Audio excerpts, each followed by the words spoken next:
Every city has its secrets, but London hides a dynasty, buried in concrete, sealed in silence, and whispered only in back-alley pubs. Their rule wasn't TV gloss or gangster romance. It was blood, power, and fear. This is not just a story, it's a saga. Welcome to the chilling world of the Arif brothers. Before we begin, make sure to subscribe and hit the bell icon, so you never miss the true stories that history tried to bury. It is a cold, gray morning in late November 1990. In a sleepy parking lot in Reigate, Surrey, a Securiker security van prepares for its routine round of cash collections. Everything feels normal until two masked figures stroll calmly into the lot. They're dressed in dark boiler suits and wear unnerving rubber Ronald Reagan masks. In their gloved hands, sawn-off shotguns. Their movements are efficient, silent, and practiced. These men have done this before. Inside the van, the guards remain unaware until the first blow lands. A deafening slam of a sledgehammer against the armored windshield cracks the morning quiet. One masked man raises the shotgun and screams at the guards to surrender. The moment is chilling, like a scene out of a crime film playing out in real time. But this isn't a regular heist. Fate has other plans. From the edges of the car park, dozens of hidden voices shout commands. Armed police lying in wait suddenly burst from cover, guns raised, ready. The robbery explodes into chaos. Before we dive deeper into this unforgettable video, make sure to like the video, subscribe to our channel, and hit the bell icon. That way, you'll never miss any new coming videos like this. Now let's get back to it. Kenneth Baker, one of the masked assailants, attempts to raise his weapon but is immediately shot and fatally wounded. Behind the wheel of the gang's truck, Meety Arif tries to make a break. A police sharpshooter fires. Meety slumps forward, bleeding but alive. The last robber, Dennis Arif, drops his weapon. He's wrestled to the ground and cuffed. The Reagan masks come off to reveal two of South London's most feared criminal figures, Meety and Dennis Arif. Key players in a shadowy family whose name had long been whispered in fear. This wasn't just a failed robbery, it was the beginning of the end. But to truly understand how it came to this quiet lot turned war zone, we have to go back to where it all began. Here is the voiceover ready script for part 2 of your documentary. London's Hidden Dynasty, the Arif crime family, UK crime documentary *. To understand the men behind the masks, we have to step back decades, into the gritty, post-war streets of South London during the 1960s. This is where the seeds of the Arif crime family were planted, in the working-class districts of Rotherhithe, Bermondsey, and along the Old Kent Road. The Arifs were a large family of Turkish Cypriot origin who had arrived in the UK seeking opportunity. But for immigrant families in that era, opportunity was rare, and sometimes the shadows offered more promise than the light. There were 7 Arif brothers, surrounded by sisters, cousins, and extended relations.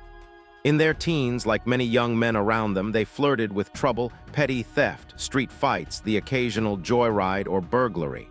But the Arifs had something others didn't: vision, cohesion, and fearlessness. They weren't just delinquents, they were strategists in the making. South London's underworld was shifting. The once mighty Cray twins and Richardson gang were crumbling, leaving a power vacuum across London's crime scene, and the Arifs saw their opening. They started small, extortion here, protection rackets there. Local shopkeepers soon learned what it meant to deny an Arif request. Violence wasn't just a tool, it was a language the family spoke fluently, and they used it to carve out a reputation.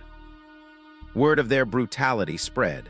One story, often muttered in criminal circles, told of Dojan Arif, allegedly shoving a gun into a victim's mouth mid-conversation during a business talk. The message was unmistakable. There would be no negotiation, only compliance. By the mid-1970s, the Arifs weren't just surviving in the streets. They were beginning to rule them. And then, in 1977, their name would explode into the headlines. After a violent security van robbery left one man dead and put the entire family in the crosshairs of British law enforcement for the very first time. But this attention only fueled their ambition. Here is the *** voice-over-ready script for Part 3* of your documentary. London's Hidden Dynasty, the Arif crime family, UK crime documentary ***. By the early 1980s, the Arif brothers were no longer street-level thugs. They had become shadowy architects of an expanding empire. With earnings from armed robberies, extortion, and protection rackets, they began to invest, strategically and silently. Clubs, pubs, and cafes across South London were suddenly under new ownership. But these weren't just business ventures. They were hubs, places where deals were struck in back rooms, money was laundered, and enemies were monitored before being erased. By blending legitimate businesses with illicit operations, the Arifs evolved into full-fledged crime lords. But they weren't alone in the shadows. In North London, the Adams family, led by the feared and secretive Terry Adams, had carved out their own underworld dynasty. The streets could have turned to blood once again. Yet somehow a silent agreement was made. North of the Thames belonged to the Adamses, south of it to the Arifs. This unspoken truce helped both syndicates thrive, without tripping over each other or attracting unwanted heat from authorities. During this time, something else was flowing into London: heroin, and the Arifs were perfectly placed to exploit it. Drawing on contacts from Turkey and other Turkish and Kurdish networks abroad, they created a direct supply pipeline. High-grade heroin was smuggled from the Middle East, through Europe, and into the veins of countless London addicts. The profits dwarfed anything they'd earned from robberies. Before we dive deeper into this unforgettable video, make sure to like the video, subscribe to our channel, and hit the bell icon. That way, you'll never miss any new coming videos like this. Now let's get back to it. The once ragtag gang of brothers had transformed themselves into multi-millionaire drug kingpins. Their influence stretched from corner pubs in Camberwell to international shipping routes. Police knew who they were and feared how little they could touch them. Secretive, loyal only to blood, ruthless beyond measure. By the end of the 1980s, the Arifs weren't just one of London's crime families. They were the untouchable kings of South London's criminal underground. But kings only rule until someone dares to challenge them.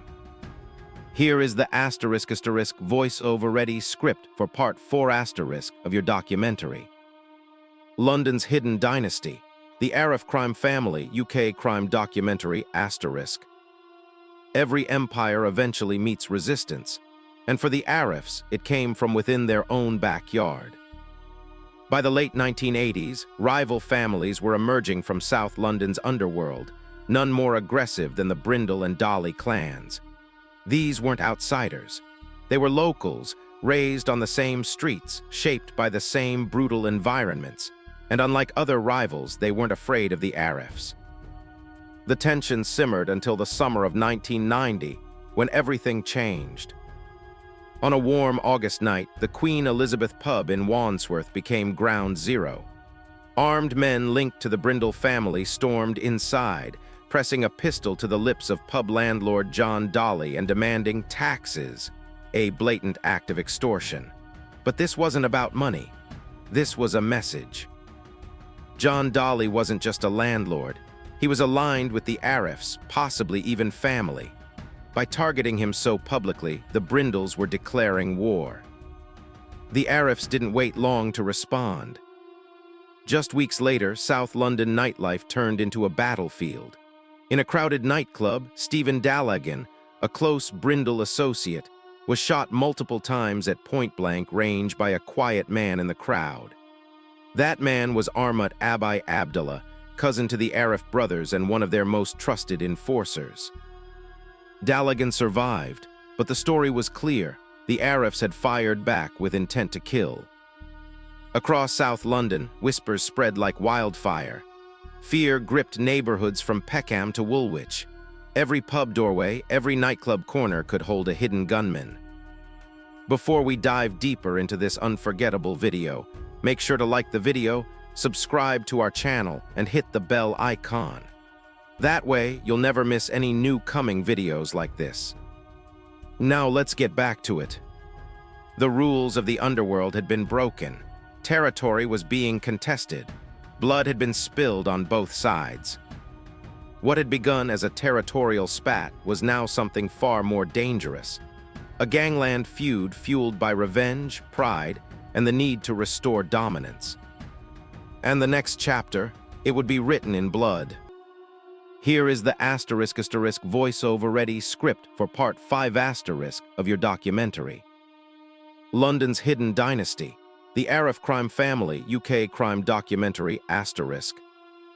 The streets of South London were no longer just battlegrounds. They had become execution zones. In March 1991, the feud between the Arifs and the Brindle and Daly alliance took a horrifying turn. At a William Hill betting shop on Walworth Road, punters placed their bets in the usual morning lull. No one knew that death had walked in with them. Without warning, two masked gunmen stormed inside. Their target, Armut Abi Abdullah, the same man who had gunned down a Brindle ally just months earlier in a nightclub. Now at barely point-blank range, they returned the favor. Shot dead inside the shop, Abdullah's blood-covered bedding slips. His death wasn't just revenge for Stephen Dallagan. It was a statement carved in bullets. The Brindles would not back down. Suspicion quickly turned toward Tony and Patrick Brindle. They were arrested and charged with Abdullah's murder, sparking a sensational trial at the Old Bailey. But just like in many underworld cases, the evidence collapsed. Witnesses vanished, claimed memory loss, or simply refused to testify. The brothers were acquitted. It infuriated the Arifs. In their world, the Brindles had just gotten away with murder. What happened next would become one of the darkest chapters in the feud. In August 1991, two masked men burst into the Bell pub, firing shotgun rounds across the crowded space. When the smoke cleared, David Brindle lay dead. A bystander, 47-year-old Stanley Silk, had also been killed in the chaos, collateral damage in a war that no longer spared anyone. One of the killers shouted, "This is for Abi," as they fled, a brutal message of retribution. Before we dive deeper into this unforgettable video, make sure to like the video, subscribe to our channel, and hit the bell icon. That way, you'll never miss any new coming videos like this. Now let's get back to it. With each blow, the violence escalated. Each death sharpened the hatred further. And somewhere in the midst of it, all a ghost moved in the shadows. A killer for hire whose name struck fear in both the police and the criminal world. Jimmy Moody. Here is the *** voiceover-ready script for Part 6 * of your documentary. London's Hidden Dynasty, the Arif crime family, UK crime documentary ***. By 1995, the gangland feud between the Arifs and the Brindles had already soaked South London in blood. Yet behind the fading headlines, revenge still simmered, silent, patient, and deadly. Tony Brindle, known on the streets as cold and calculating, had survived the chaos. Acquitted of Armut Abdullah's murder, he emerged as the Brindle family's de facto leader. But he wasn't safe, not by half. Unbeknownst to him, someone was watching. Someone had been paid handsomely to finish what the courts didn't. On the quiet morning of September 20th, 1995, Tony stepped out of his home in Rotherhithe. He didn't know special armed surveillance teams had been stationed nearby for weeks, tipped off by intelligence of a credible hit. Inside a seemingly normal utilities van parked across from his house, police watched, holding their breath. Parked across the street, another van held something far more dangerous. An Irish contract killer, shotgun in hand, waiting for the moment. Tony moved toward his car. The first blast lacerated his stomach and legs, throwing him to the pavement. Blood spread across the tarmac. Before the killer could fire again, the surveillance team leapt into action. Before we dive deeper into this unforgettable video, make sure to like the video, subscribe to our channel, and hit the bell icon. That way, you'll never miss any new coming videos like this. Now let's get back to it. Police opened fire. The Irish gunman, an outsider brought in solely for this job, was gunned down at the scene, critically wounded but alive. Some would later say the hit had all the fingerprints of the Arif family, hiring outsiders, hiding their trail, striking hard. Everyone knew, if that gunman had succeeded, it would have reignited the feud with a new level of ferocity. But fate and fast police work prevented another war. What happened next shocked even the coldest figures in London's underworld. A Brindle and an Arif fell in love. And in a moment no one saw coming, violence gave way to something even more dangerous: peace. Here is the voiceover-ready script for Part 7, of your documentary.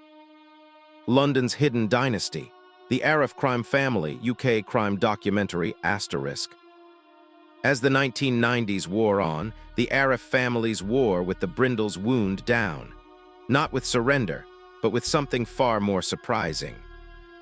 Johnny Brindle, a relative of Tony Brindle, fell in love with Debbie Arif, a young woman from the very family his own had been shedding blood over for years. In a twist no crime boss could have predicted, the two got married, and with that union came an unspoken ceasefire. Few in London's criminal scene dared to threaten blood they were now literally related to. The brutal feud that had killed brothers, cousins, and innocent bystanders suddenly lost its momentum. Revenge no longer had a clear target. But while peace settled on the streets, the war hadn't ended, only changed fronts. This time it wasn't gangsters the Arifs were dealing with, it was the law.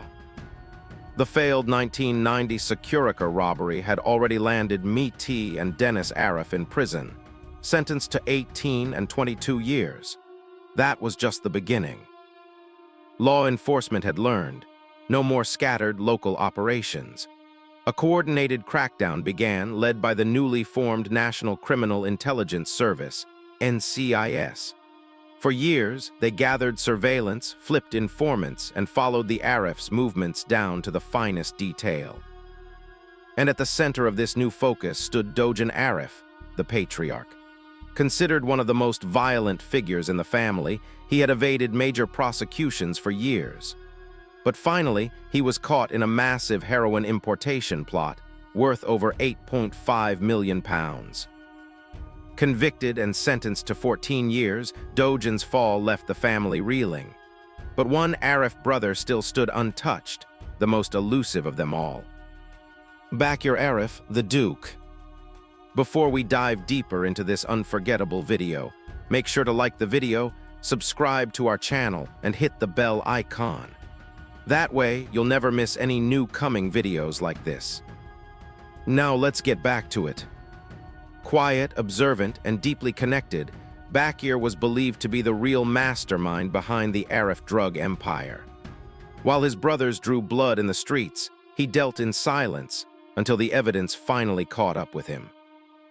Here is the voiceover-ready script for Part 8 of your documentary.